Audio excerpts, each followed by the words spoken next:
আপনাদের রাগের কারণ, আপনাদের ক্ষোভের কারণ আমরা বুঝি। যখন একটা সিস্টেম মানুষকে খুন করার অস্ত্র হয়ে দাঁড়ায়, তখন আসলে মানুষ কার কাছে অভিযোগ দিবে এটা বুঝতে পারে না।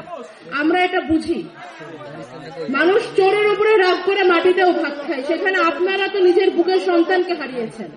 আপনাদের এই রাগ, আপনাদের এই ধমক, আপনাদের এই অভিযোগ, বিশ্বাস করেন আমরা আমাদের মাথায় তুলে রাখি।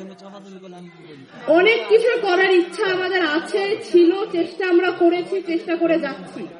কিন্তু যেই সিস্টেম হাজারের উপরে মানুষের প্রাণ কেড়ে নিয়েছে, সেই সিস্টেম 2 বছরে কতটুকু শুধরানো সম্ভব, যতটুকু শুধরানো গেলে আপনাদের সকলকে ন্যায় বিচার পাওয়ানো যায়, এটা আপনারা বুঝবেন। আপনারা বিবেকবান মানুষ, আপনাদের সন্তানেরা এই যুগের সূর্য সন্তান। আপনাদের সন্তানেরা নিজেদের বুকে রক্ত দিয়ে বাংলাদেশকে ফ্যাসিবাদের হাত থেকে মুক্ত করে গেছে। সেই সব সন্তান তারা রাতারাতি এত সাহসী হয়ে যায়নি।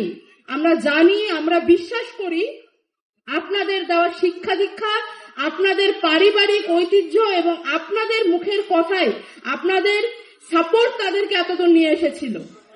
কোনো অংশেই সেই কৃতিত্ব আপনাদের তাদের চাইতে কম নয়। আপনাদের এই অনুভূতিকে আমরা সম্মান জানাই।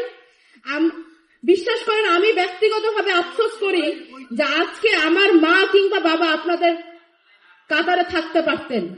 আমাদের দুর্ভাগ্য এতটাই যে জুলাইয়ের ওই উত্তাল দিনগুলোতে আমাদের কপালে শহীদি পর্যন্ত জুটেনি। শহীদদের, শত শত শহীদদের রক্তের ওজন বহন করার জন্য এই দুনিয়াতে আল্লাহ তাআলা আমাদের এখনো বাঁচিয়ে রেখেছে। আপনাদের সন্তানদের মতো সৌভাগ্য আমাদের নয়। আমাদের বাবা মার কপাল খারাপ যে আপনাদের সাথে তারা বসে থাকতে পারছে না।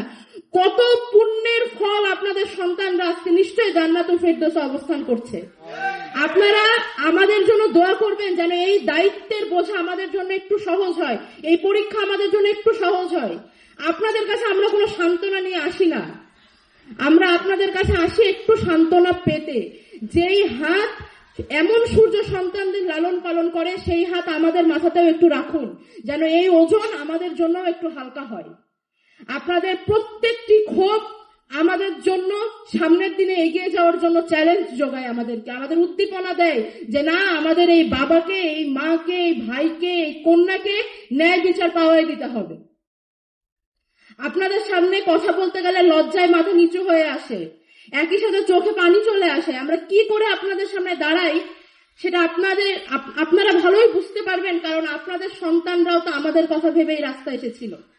মনে করুন আমরাই আপনাদের সেই সন্তান। আমরা ভুল করলে ধমক দিবেন, বোঝাবেন, কিন্তু আমাদের মাথার উপর থেকে হাত সরিয়ে নেবেন না, আমাদের ছেড়ে যাবেন না। আপনারা 2টা বকলেও আপনারা আমাদের বাবা মা, 2টা মারলেও আমাদের বাবা মা।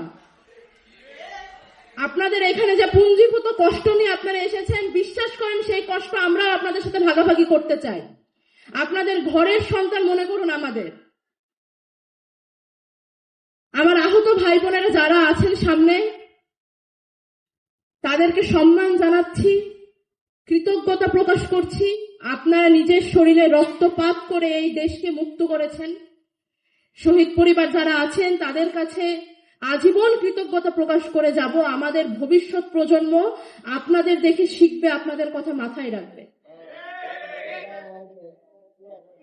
আমি আমার কথা বেশি বড় করব না, বেশি লম্বা করব না। আপনাদের সামনে বেশি কথা বলা আমাদের জন্য ধৃষ্টতা, সেই ধৃষ্টতা আমি করতে চাই না। আপনারা এসেছেন আমাদের ডাকে সাড়া দিয়ে, আপনাদের ধন্যবাদ। আপনারা ভালো থাকুন, সুস্থ থাকুন, শোককে শক্তি করে সামনের দিনে এগিয়ে যাবেন এবং বাংলাদেশ আপনাদের এই শোককে শক্তি বানিয়ে সূর্য হয়ে জ্বলে উঠবে। আমাদের পতাকা আপনাদের হাত ধরেই স্বাধীন থাকবে, আপনাদের হাত ধরেই শক্তিশালী হবে। আপনাদের পুনরায় ধন্যবাদ জানাই।